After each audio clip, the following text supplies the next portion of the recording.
Mysuru sandal soap ಅರ್ಪಿಸುವ ಸಂಚಾರಿ Mysuru sandal soap ಭಾರತದ ಹೆಮ್ಮೆ, ವಿಶ್ವದ ಆಯ್ಕೆ. ಬಹಳ ಜನ ಸೋಲೋ ಟ್ರಾವೆಲ್ಸ್ ಮಾಡ್ತಾರೆ. ನನಗೆ ಅಂಥವ್ರ ಬಗ್ಗೆ ಅಂಥವ್ರನ್ನ ನನ್ನ ಕೈ ಮುಗಿಬೇಕನ್ಸುತ್ತೆ. ಎರಡು ವಿಚಾರಕ್ಕೆ, ಒಂದು ಅವರು ಸೆಲ್ಫ್ ಮೋಟಿವೇಶನ್, ಒಂದು ಎರಡನೇದು ಸೋಲೋ ಮಾಡ್ತಾರಲ್ಲ ಅವರು, ಅಂಥವ್ರು ನಿಜವಾಗ್ಲೂ ಅವ್ರ ಮನುಷ್ಯರಲ್ಲ, ಅವರು ಬೇರೆಯವರು. ನಮ್ಗೆ ಹೈಯೆಸ್ಟ್ ಐಡಿಯಾ ಹೊಳೆಯೋ ಒಂದು ಜಾಗ ಇದೆ, ಬಾತ್ರೂಮ್. ಎಗೇನ್ ನೋಡಿ, ಇದು ಯಾವ್ದು ಇರಲ್ಲ. ಬರೀ ಬೈಕ್ ಅಂದ್ರೆ ಯಾವುದೋ ಒಂದು ಹೈವೇಲಿ ಹೋಗೋದೋ ಅಥವಾ ಯಾವುದೋ ಸುಮ್ಮನೆ ಒಂದು ಘಾಟ್ ಸೆಕ್ಷನ್ ಅಲ್ಲಿ ಹೋಗೋದೋ ಅಲ್ಲ. ಇದು ಕಂಪ್ಲೀಟ್ಲಿ ಡಿಫ್ರೆಂಟ್. ಅಲ್ಲಿ ಸಡನ್ ಆಗಿ ಇದು ಶುರು ಆಗುತ್ತೆ, ಪ್ರವಾಹ ಶುರು ಆಗ್ಬಿಡುತ್ತೆ. ಮಳೆ ಬರಬೇಕು ಅಂತಿಲ್ಲ, ಬಿಸಿಲು ಬಂದ್ರೆ ಪ್ರವಾಹ. ಒಂದು 30-40 ಕಿಲೋಮೀಟರ್ ದೂರ ರಸ್ತೆ ಇಲ್ಲ, ಮನುಷ್ಯರು ಇಲ್ಲ, ಯಾವ ದಿಕ್ಕಿಗೆ ಹೋಗ್ತಾ ಇದೀವಿ ಅನ್ನೋದು ಸೂರ್ಯನ ನೋಡಿದ್ರೆ ಮಾತ್ರ ಗೊತ್ತಾಗುತ್ತೆ. ಮೊಬೈಲ್ ನೆಟ್ವರ್ಕ್ ಇಲ್ಲ. ಆಫ್ಲೈನ್ ಮ್ಯಾಪ್ ಹಾಕೊಂಡ್ರೆ ಮ್ಯಾಪೇ ವರ್ಕ್ ಆಗಲ್ಲ, ಯಾಕಂದ್ರೆ ಅಲ್ಲಿ ರೋಡ್ ಇಲ್ಲ. ರೋಡ್ ಇದ್ದಿದ್ರೆ ತಾನೇ ಮ್ಯಾಪ್ ವರ್ಕ್ ಆಗುತ್ತೆ. ಕೆಲವು ಕಡೆ ಸಣ್ಣದಾಗಿ ಗುಡ್ಡ ಜರಿದ್ಬಿಟ್ಟು ರೋಡ್ ಅರ್ಧ ನುಂಗ ಹಾಕಿರೋದು, ಇನ್ನು ಕೆಲವು ಕಡೆ ರೋಡ್ನ ಪೂರ್ತಿ ಮುಚ್ಚಿ ಹೋಗಿರುತ್ತೆ. ಆ ಮಣ್ಣು ಮೇಲೆನೆ ನಾವು ದಾಟ್ಕೋಬೇಕು ಆ ಕಡೆಗೆ. 2 ಬೈಕು, ಒಂದು ಥಾರು.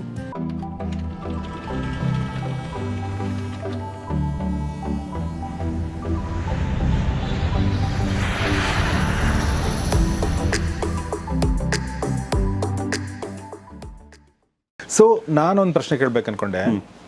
ನೀವು ರವಿ ಹೆಗಡೆ ಅವ್ರು ಹೇಳಿದ್ರು, ಇಲ್ಲ ಹೋಗಿ ಬನ್ನಿ ಅಂದ್ರೆ ಈಗಲೇ ಹೋಗಿ ನೀವು ಪ್ಲಾನ್ ಮಾಡಿ ಅನ್ನೋದಿದೆಯಲ್ಲ, ಅಂಥವ್ರೊಬ್ರು ಬೇಕು ನಮಗೆ ನಮ್ಮ ಲೈಫಲ್ಲಿ ಅಲ್ವಾ?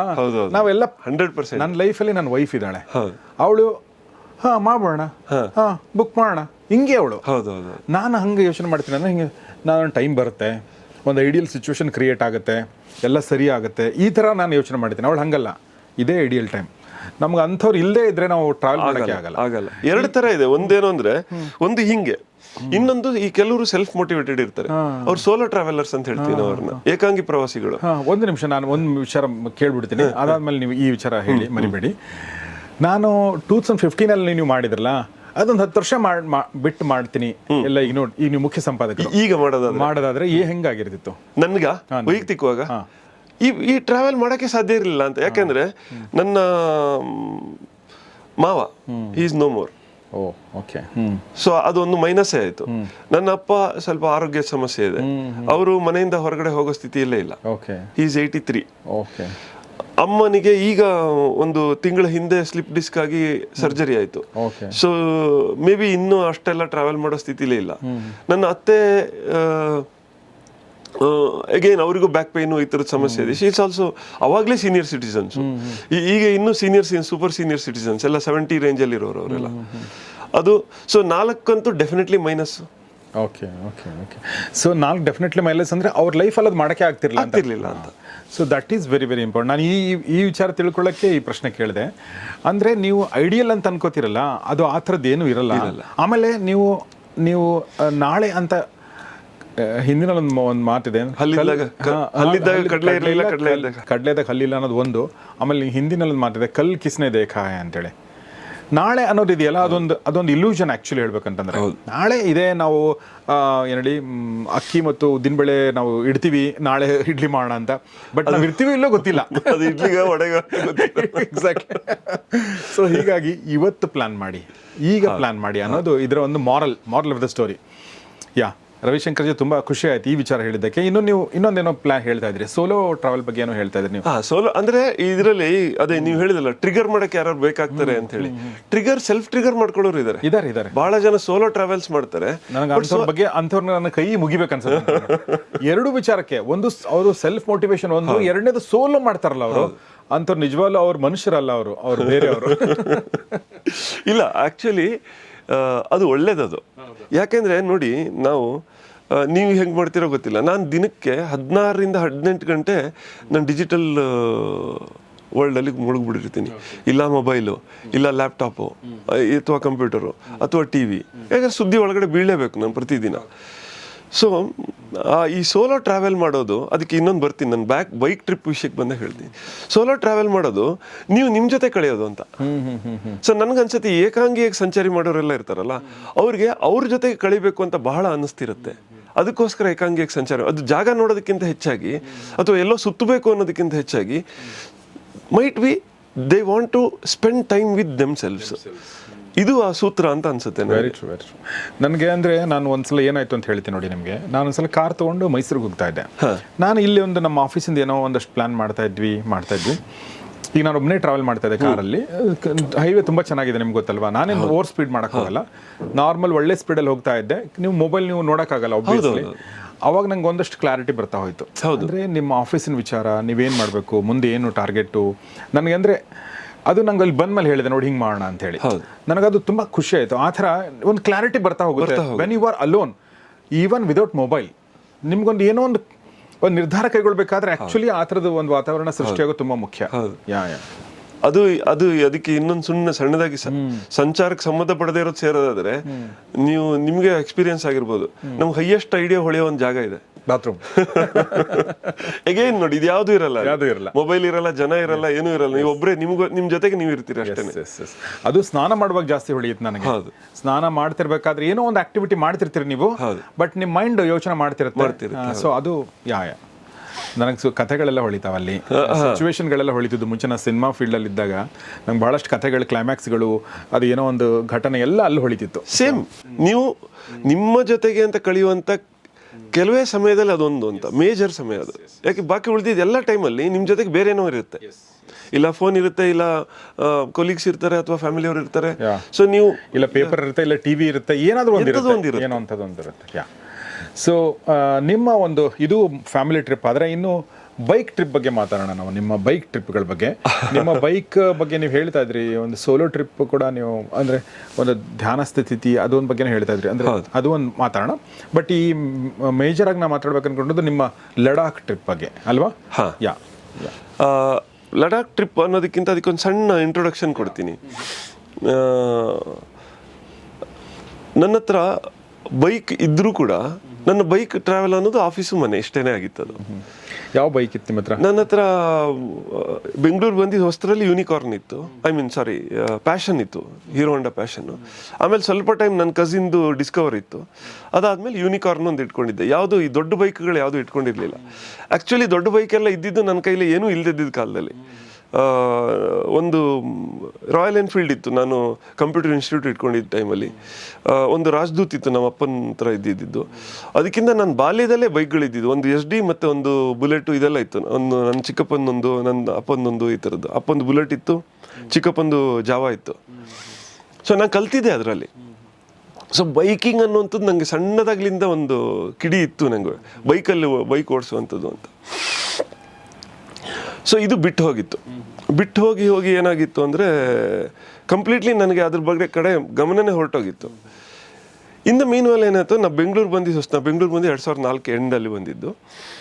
ನನ್ನ ಸೋದರ ಮಾವನ ಮನೇಲಿ ಉಳ್ಕೊಂಡಿದ್ದೆ. ಅಲ್ಲಿ ಇನ್ನು ನನ್ನ ಭಾವ ಅವಾಗಿನ ನನಗಿಂತ ಒಂದು 10-12 ವರ್ಷ ಸಣ್ಣವನು. ಅವನು ಈಗಿನ ಬೆಳೀತಿದ್ದ.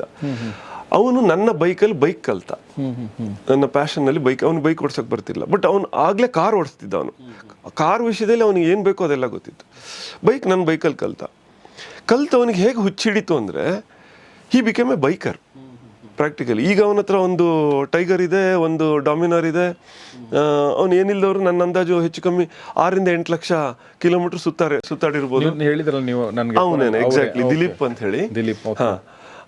ಅವನೀಗ IT ಪ್ರೊಫೆಷನಲ್ಲು, booking.com ಅಲ್ಲೇ ಅದರಲ್ಲ ವರ್ಕ್ ಮಾಡ್ತಾನೆ. ಅವನು ಇಂಡಿಯಾದಲ್ಲೇ ಒಂದು ಟಾಪ್ ಪೊಸಿಷನಲ್ಲಿ ಇದ್ದಾನೆ ಅವನಿಗೆ. ಬಟ್ ಅವನು ಬೈಕಿಂಗ್ ಮಾಡಿರುವಂಥದ್ದು ಇದೆಯಲ್ಲ, ನಾನೇ ಕಲ್ಪಿಸ್ಕೊಳಕ್ಕಾಗಲ್ಲ. ನಾನೇ ಪ್ಯಾಷನೇಟು ಬೈಕ್ ವಿಷಯದಲ್ಲಿ. ನನಗೆ ಅವನು ಒಂಥರ ಐಡಲ್ ಆಗಕ್ಕೆ ಸ್ಟಾರ್ಟ್ ಆದ. ಅವನು ಕಿಶ್ತ್ವಾರ್ ಅಂತ ಒಂದು ರೋಡ್ ಇದೆ, ಇಂಡಿಯಾಸ್ ಮೋಸ್ಟ್ ಡೇಂಜರಸ್ ರೂಟ್. ಅದು ಕೆಲವು ಕಡೆ ಎಲ್ಲ 3 ಅಡಿ ಅಷ್ಟೇ ಆಗಲೇ ಇರೋದು, ಬಿದ್ದರೆ ಒಂದು 8,000-10,000 ಅಡಿ ಪ್ರಪಾತ. ಅಂಥ ಜಾಗದಲ್ಲಿ ಬೈಕ್ ಮಾಡಿರುವಂಥದ್ದು. ಟ್ರಾನ್ಸ್ ಸೈಬೀರಿಯನ್ ಒಡಿಸಿ ಅಂತ ಮಾಡ್ದ. ತಾಷ್ಕೆಂಟಿಂದ, ಅಂದರೆ ಉಜ್ಬೇಕಿಸ್ತಾನು, ಅಂದರೆ ರಷ್ಯಾದ ಕೆಳಗಡೆ ಇರುವಂಥ ಒಂದು ದೇಶದಿಂದ ಪೂರ್ವ ರಷ್ಯಾ, ಸೈಬೀರಿಯಾ ಅಂತ ನೀವು ಕೇಳಿರ್ಬೋದು. ಸೈಬೀರಿಯಾ ಅಂದರೆ ಚಳಿ ಅಂತಲೇ ಹೆಸರು ಕೇಳಿದ್ರೆ ಚಳಿ. ಅದು ಎಷ್ಟು ಚಳಿ ಅಂದರೆ -50, -70 ಎಲ್ಲ ಹೋಗುವಂಥ ಪ್ರದೇಶಗಳಿದಾವೆ ಅಲ್ಲಿ. ಅಂಥ ಜಾಗದಲ್ಲಿ ಬೈಕಲ್ಲಿ ಹೋಗುವಂಥದ್ದು ನಾವು ಇಮ್ಯಾಜಿನ್ ಕೂಡ ಮಾಡೋಕ್ಕಾಗಲ್ಲ. ಯಾವುದೋ ಕಾರಲ್ಲಿ AC ಹಾಕ್ಕೊಂಡು ಹೋಗೋದಾದ್ರೂ ಓಕೆ. ಆಮೇಲೆ ನಿರ್ಮಾನುಷವಾದ ಪ್ರದೇಶ, ಹಿಮಕರಡಿಗಳು ಇರುವಂಥ ಜಾಗ. ಹಿಮಕರಡಿಗಳು ವೆರಿ ಅಗ್ರೆಸಿವ್ ಅಂತ. ಇದು ಸಿಕ್ಬಿಟ್ರೆ ಮುಗಿದ ಕತೆ. ಆಮೇಲೆ ಅಲ್ಲಿ ರೋಡ್ ಇರಲ್ಲ ಕೆಲವು ಕಡೆ. ಆಮೇಲೆ ನಿಮಗೆ ಅದನ್ನ ಲಡಾಖ್ದ ವಿಷಯ ಬಂದಾಗ ಹೇಳ್ತೀನಿ. ಅಲ್ಲಿ ಸಡನ್ನಾಗಿ ಶುರು ಆಗುತ್ತೆ, ಪ್ರವಾಹ ಶುರು ಆಗ್ಬಿಡುತ್ತೆ. ಮಳೆ ಬರಬೇಕು ಅಂತಿಲ್ಲ, ಬಿಸಿಲು ಬಂದರೆ ಪ್ರವಾಹ. ಓಕೆ. ಅದು ಲಡಾಖ್ದು ಎಕ್ಸ್ಪೀರಿಯನ್ಸ್ ಬಂದಾಗ ಹೇಳ್ತೀನಿ ನಾನು ನಿಮಗೆ ಅಲ್ಲಿ. ಈಗ ಅಂತ ಇದರಲ್ಲಿ 15,000 ಕಿಲೋಮೀಟರ್ ಅವರು ಟ್ರಾವೆಲ್ ಮಾಡಿರೋದು. First Indian to go to a place called Magadan. Magadan ಅನ್ನುವಂಥದ್ದು ಫಾರ್ ಈಸ್ಟ್ ರಷ್ಯಾ, ಹತ್ರ ಅಮೇರಿಕಾ, ಹತ್ರ ಅಮೇರಿಕಾ, ಈ ಸೈಡಿಂದ ಅದೇ ಯೋಚನೆ ಮಾಡ್ತಾ ಇದ್ದೆ ನಾನು. ಹತ್ರ ಅಮೇರಿಕಾ, ಅಲ್ಲಿಗೆ ಹೋಗಿ ಬಂದಿರುವಂಥದ್ದು. ಸೊ ಅವನು ಈ ಥರದ್ದನ್ನು ಬಹಳಷ್ಟು ಮಾಡೋಕ್ಕೆ ಸ್ಟಾರ್ಟ್ ಮಾಡ್ದ ಅವನು. ಇದು ನನಗೆ ಎಲ್ಲೋ ಟ್ರಿಗರ್ ಮಾಡ್ತು. ನಾನು ಇನ್ನೂ ಇದನ್ನು ಮಾಡದೆ ಹೋದರೆ, ಅಂದರೆ ನನಗೆ ಅಷ್ಟು ಬೈಕ್ ಓಡಿಸುವಂಥ ಲಾಂಗ್ ಹೋಗುವಂಥ ಆಸೆ ಇಟ್ಕೊಂಡು ಮಾಡಿದೆ ವರ್ಷ ಇನ್ನೂ ಆಗಲ್ಲ ಅಂಥೇಳಿ ಹೀಗೆ ಅವನ ಜೊತೆ ಮಾತಾಡ್ತಾ ಇದ್ದೆ. ಅವನು ಹೇಳ್ದ, ನಾನೊಂದು ಲಡಾಖ್, ಅವನು ಹೋಗಿದ್ದಾನೆ, ಸ್ಪೀತಿ ಗೀತಿ ಎಲ್ಲ ಹೋಗಿದ್ದಾನೆ ಅವ್ನು, ಲಡಾಖ್ ಇನ್ನೊಂದು ಮಾಡಬೇಕು ಅಂತಿದ್ದೀನಿ ಅಂತ ಹೇಳ್ದ. ನೋಡು, ಮಾಡೋದಾದ್ರೆ ನಾನು ಬಂದ್ಬಿಡ್ತೀನಿ ಅಂತ ಹೇಳಿದೆ. ಯಾಕಂದ್ರೆ ನನಗೆ ಬೈಕ್ ಲಾಂಗ್ ಹೋಗಿದ್ದು ಬಿಟ್ಟೇ ಹೋಗ್ಬಿಡ್ತು. 20-22 ವರ್ಷ ಕಾಲ ಹೋಗೇ ಇಲ್ಲ ನಾನು ಬಂದ್ಬಿಡ್ತೀನಿ ಅಂತ ಹೇಳಿದೆ. ಹಾಗೆ ಶುರುವಾಗಿದ್ದು ನಾನು, ಅವನ ಹೆಂಡತಿ, ಅವನ ತಂಗಿ, ಆಮೇಲೆ ನನ್ನ ಕಂಪ್ಯೂಟರ್ ಪ್ರೊಫೆಷನ್ ಕಾಲದ ಗೆಳೆಯ, ನಂಗೊಂದು 30 ವರ್ಷದ ಗೆಳೆಯ ಅನಂತ್ ರಾಮ್ ಪ್ರಸಾದ್ ಅಂತ ಹೇಳಿ. ನಾವು ಎಲ್ಲೇ ಹೋದ್ರು ಅವನು ನನ್ನ ಬಿಟ್ಟು ಅವನು ಹೋಗಲ್ಲ, ಅವ್ನು ಬಿಟ್ಟು ನಾನು ಹೋಗಲ್ಲ, ಆ ಥರ ಆಗೋಗಿದೆ ಈಗ ಇತ್ತೀಚೆಗೆ. ಅವನು ಮತ್ತು ಅವನ ಕಸಿನ್ ಒಬ್ಬ, ಇಷ್ಟು ಜನ ಆಗ್ಬಿಟ್ವಿ ನಾವು. ಅದು ವಿಶೇಷ ಏನಂದ್ರೆ 2022 ನಮ್ಮ ದೇಶಕ್ಕೆ ಸ್ವಾತಂತ್ರ್ಯ ಬಂದು ಕೋವಿಡ್ ಮುಗಿದೋಗಿತ್ತು, ಆಲ್ಮೋಸ್ಟ್ ಮುಗಿದೋಗಿತ್ತು, ಸ್ವಲ್ಪ ಓಪನ್ ಅಪ್ ಆಗ್ತಾ ಇತ್ತು. ಬಟ್ ಆವಾಗ ನಮ್ಮ ದೇಶಕ್ಕೆ ಸ್ವಾತಂತ್ರ್ಯ ಬಂದು 75 ವರ್ಷ ಅಮೃತ ಮಹೋತ್ಸವ ಆಗ್ತಾ ಇತ್ತು. ಸೊ ವಿಶೇಷ ಏನಾಯಿತು ಅಂದರೆ, ಇವನ ಹತ್ರ ಥಾರ್ ಇತ್ತು, ಅನಂತನ ಹತ್ರ. ಸೊ ಅವನೇನಂದ, ನಾನು ಬೆಂಗಳೂರಿನಲ್ಲೇ ಥಾರಲ್ಲಿ ಬಂದ್ಬಿಡ್ತೀನಿ, ನಿನ್ನಷ್ಟು ಟೈಮ್ ನನಗಿಲ್ಲ, ನಾನು ಹಬ್ಬ ಅಂದರೆ ಒಂದು 10-12 ದಿನ ಥಾರಲ್ಲಿ ಬೆಂಗಳೂರಿಂದ ಹೋದರೆ ಹೆಚ್ಚು ಕಮ್ಮಿ ಏನಿಲ್ಲದವ್ರು ಮತ್ತೊಂದು ವಾರ ಇದು ಆ್ಯಡ್ ಆಗುತ್ತೆ. ಅದು ಹೋಗಿ 3 ವಾರದ ಪ್ರವಾಸ ಆಗ್ಬಿಡುತ್ತೆ. ಅದು 3 ವಾರ ಎಲ್ಲ ನನಗೆ ಕೆಲಸದಿಂದ ತೆಗೆದುಬಿಡ್ತಾರೆ ಅಷ್ಟೇ, ಸಾಧ್ಯನೇ ಇಲ್ಲ ಅಷ್ಟು ಟೈಮ್ ಬಿಟ್ಟು ಹೋಗುವಂಥದ್ದು. ಸೊ ನಮಗೆಲ್ಲ ಏನಂದ್ರೆ 1 ವಾರ 10 ದಿನ ಹೋಗೋದೇ ದೊಡ್ಡ ಟೈಮು, ಅಷ್ಟು ದೊಡ್ಡ ಬಿಡುವು ಸಿಗೋವಂಥದ್ದು. ಸೊ ಬಟ್ ಹೀಗೆ ಮಾತಾಡಿದೆ. ವಿಶೇಷ ಏನಾಯಿತು ಅಂದರೆ, ಆವಾಗ ಸುವರ್ಣ ನ್ಯೂಸ್ನವರು ಇದನ್ನು ಮಾಡ್ತಾಯಿದ್ರು, ಒಂದು ಇನ್ಕ್ರೆಡಿಬಲ್ ಇಂಡಿಯಾ ಅಂತನೋ ಆ ಥರದ್ದೇನೋ ಒಂದು ಅಮೃತ ಮಹೋತ್ಸವ ಯಾತ್ರಾ ಅಂತ ಮಾಡ್ತಾಯಿದ್ರು ಅವರು. ಇದರಿಂದ ಹೊರಟು ಟ್ರಿವೆಂಡ್ರಮಿಂದ ಡೆಲ್ಲಿವರೆಗೆ, ಟ್ರಿವೆಂಡ್ರಮಿಂದ ಇಲ್ಲಿ ಬೆಂಗಳೂರಿಗೆ ಒಂದು ಬಸ್ ಯಾತ್ರೆ, ಅದರಲ್ಲಿ ಯಾರೋ NCC ಕ್ಯಾಡೆಟ್ಸ್ ಬರುವಂಥದ್ದು, ಇಲ್ಲಿಂದ ಡೆಲ್ಲಿಗೆ ಯಾವುದೋ ಬೇಕಾಗಿತ್ತು. ಅದಕ್ಕೆ ನಾವು ಕೊಲಾಬ್ರೇಟ್ ಮಾಡ್ಕೊಂಡ್ವಿ. ಈ ಜೀಪ್ನ ಫುಲ್ಲು ಅದು ಅಮೃತ ಯಾತ್ರಾ ಜೀಪ್ ಅಂತ ಮಾಡಿ ಅದರಲ್ಲಿ ಹೋಗೋರು ಒಂದು ಬ್ಯಾಚ್ ಮಾಡಿದ್ವಿ. ಅವರು ಸ್ವಲ್ಪ ಮೊದಲೇ ಹೊರಡ್ತಾರೆ, ಅವ್ರು ಹೋಗಿ ನಮಗೆ ಚಂಡೀಗಢದಲ್ಲಿ ಸಿಗ್ತಾರೆ. ನೀವು ಫ್ಲೈಟಲ್ಲಿ ಚಂಡೀಗಢ, ನಾವು ಫ್ಲೈಟಲ್ಲಿ ಚಂಡೀಗಢಕ್ಕೆ ಹೋಗ್ತೀವಿ. ಅಲ್ಲಿ 2 ಬೈಕ್ ತಗೊಳ್ತೀವಿ. ಬೈಕ್ ತಗೊಳ್ಳೋದಂದ್ರೆ ಹೆಂಗೆ, ನೀವು ಮುಂಚೆನೆ ಕಳಿಸಿರ್ತಾರ? ಅಲ್ಲ, ಅದು ಅಂದ್ರೆ ಇಲ್ಲಿಂದ ಕಳಿಸೋದು ಒಂದು ಎಕ್ಸ್ಪೆನ್ಸಿವ್ ಆಗುತ್ತೆ, ಆಮೇಲೆ ಡ್ಯಾಮೇಜ್ ಮಾಡ್ತಾರೆ. ಈ ಟ್ರೈನಲ್ಲೆಲ್ಲ ಕಳಿಸಿದ್ರೆಲ್ಲ ಡ್ಯಾಮೇಜ್ ಆಗುತ್ತೆ. ಆಮೇಲೆ ಈ ಬೈಕ್ನ ತುಂಬ ಪ್ಯಾಷನೇಟ್ ಆಗಿ ಇಟ್ಕೊಂಡಿರೋರು ಭಾಳ ಜನ ಕಳಿಸಲ್ಲ, ಅದು ಪ್ಯಾಕ್ ಮಾಡಿ ಕಳಿಸೋದು, ಮತ್ತು ಎಕ್ಸ್ಪೆನ್ಸಿವ್ ಕೂಡ ಅದು. ಸೊ ನಾವೇನು ಮಾಡ್ತೀವಿ ಅಂದರೆ, we collaborated with Royal Enfield. ಇವನ್ ಬೈಕರ್ ಇದ್ದ, ನಾನು ಜರ್ನಲಿಸ್ಟ್ ಇದ್ದೆ.